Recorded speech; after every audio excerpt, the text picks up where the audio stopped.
para falar sobre um outro julgamento, que é a do plano de golpe de Estado. Os réus da ação, que aí envolve também Jair Bolsonaro, ex-presidente da República, avaliam a possibilidade de pedir revisão criminal do processo.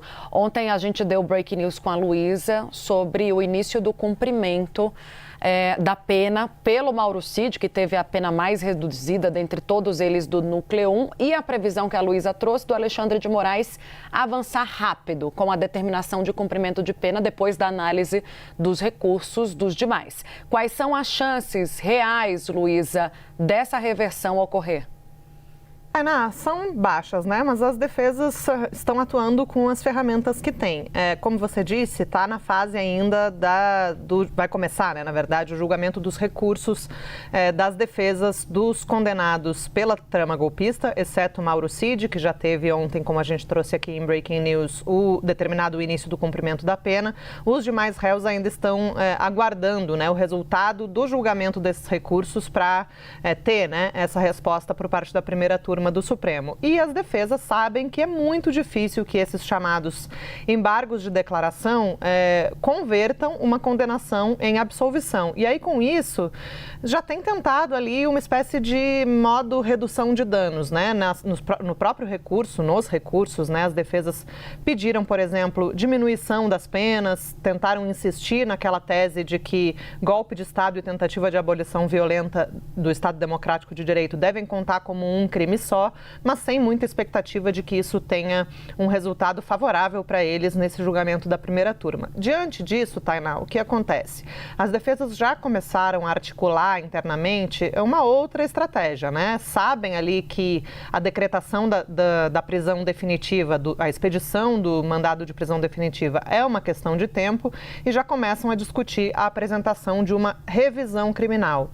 A revisão criminal, ela, até fui colar aqui, né, para dizer direitinho do que se trata. Ela é cabível para sentenças que já transitaram em julgado, então das quais não cabe mais nenhum tipo de recurso, desde que o condenado apresente novas evidências que justifiquem a reabertura desse processo. Então, para uma revisão criminal ser cabível tecnicamente, precisa ter uma nova prova, por exemplo, de que um testemunho foi falso ou de que tem ali algo muito cabal que possa colocar toda a ação penal que foi julgada em xeque, né? Então, essa vai ser a estratégia das defesas. Agora, é muito difícil que isso tenha sucesso no STF, mas o pulo do gato, Tainá, no caso da revisão criminal, é que ela precisa ser analisada pela outra turma, que não a que julgou a ação penal. Então, se a condenação veio da primeira turma, a revisão criminal vai ser julgada na segunda turma.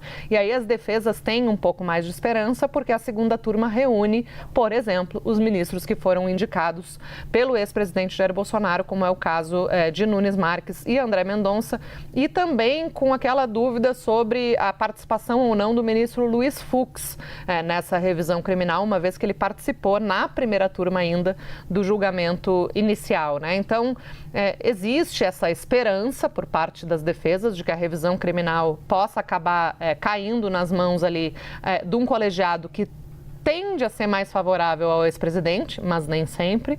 Mas, de qualquer maneira, tecnicamente é um instrumento que é muito difícil de ser recebido ali no Supremo, né? É difícil de cumprir os requisitos técnicos para que ela seja processada e seja julgada. Mas é uma estratégia da qual as defesas, sem dúvida, vão abrir mão no momento futuro. Obrigada. Vão lançar a mão no momento futuro. Obrigada, Luísa. Ela trazendo a intenção da defesa e já essa apuração no Supremo Tribunal Federal, ou seja, a dificuldade. Os advogados estão apostando em tudo, né, Luísa? Estão ali no papel deles, mas a gente sabe que dificilmente haverá algum caminho para reverter esse longo julgamento no Supremo Tribunal Federal. Pelo contrário, o que a Luísa trouxe para a gente ontem é que o Alexandre de Moraes deve andar com celeridade em relação à aplicação, o início, né, determinação do início do cumprimento das penas dos outros réus, incluindo o ex-presidente Jair Bolsonaro. Para quando que está previsto mais ou menos, Luísa? Tainá, cálculo? O primeiro recurso vai ser julgado agora de 7 a 14 de novembro, depois a defesa tem mais um recurso que deve ser julgado ali pelo dia 20 e pouco de novembro, e aí a expectativa é de que a expedição do mandado de prisão definitiva contra Bolsonaro seja feita ali no fim de novembro, início de dezembro, mas de qualquer maneira antes do recesso do judiciário que começa pelo dia 20 e 21 de dezembro, ainda em 2025, portanto. Perfeito, Lu.